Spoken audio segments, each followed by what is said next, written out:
In our native language, we say Equishem, which means we are here. In Los Angeles, it is so hard to believe that one time this was Indian country.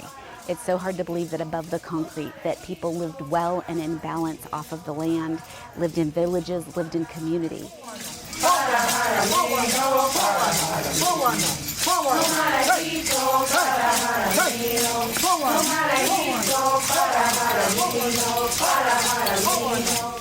Our tribe, as I said, we're the Gabrieleno San Gabriel Band of Mission Indians. We are the direct lineal descendants of the ancestry that built the San Gabriel mission over 55 years ago. And we are the original tribe of what's considered in this territorial area is called the San Gabriel Valley.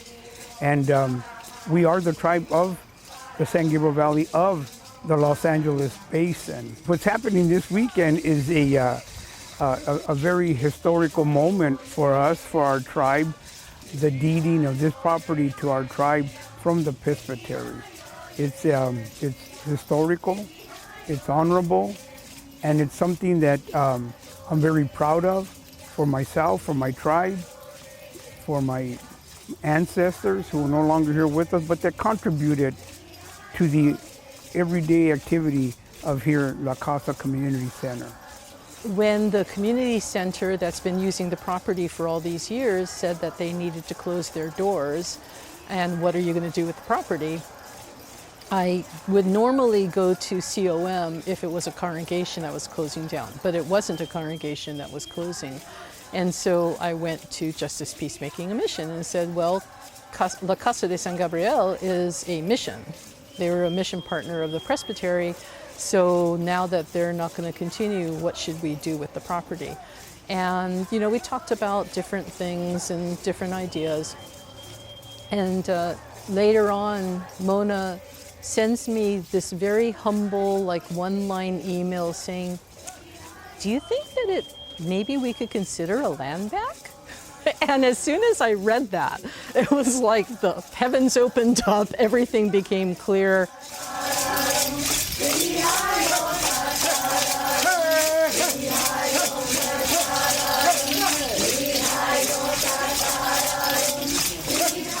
So Wendy and I spoke on the phone, and I was explaining to her why it would be so important because of the actual physical location, geography of the location of the space.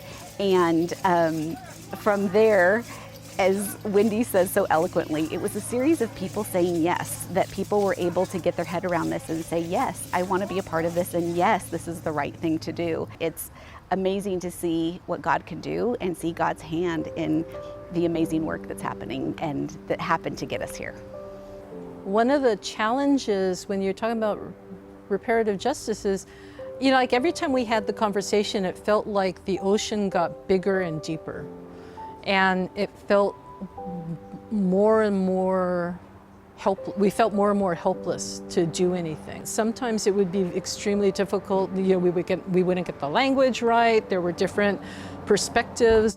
I guess what I would say is it made the ground a little more fertile or a little bit more receptive for when the moment happened.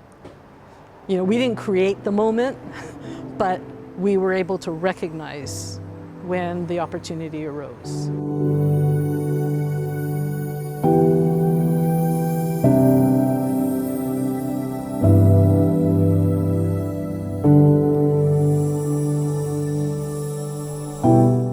We've been here since time immemorial. Our tribe was used for forced labor. We endured a lot of suffering at the hands of 3 different governments, the Spanish, the Mexican, and the American government, where they took our land, they took our freedom, and they took our lives. So we are that history. People don't like to talk about that history, but it's here, it's reality, and there's no way out of it. And so this is why I say in the memory of my ancestors, because their story needs to be told. They're no longer with us, so it's up to us, the today, present day living descendants, to continue that history, that legacy of our tribe.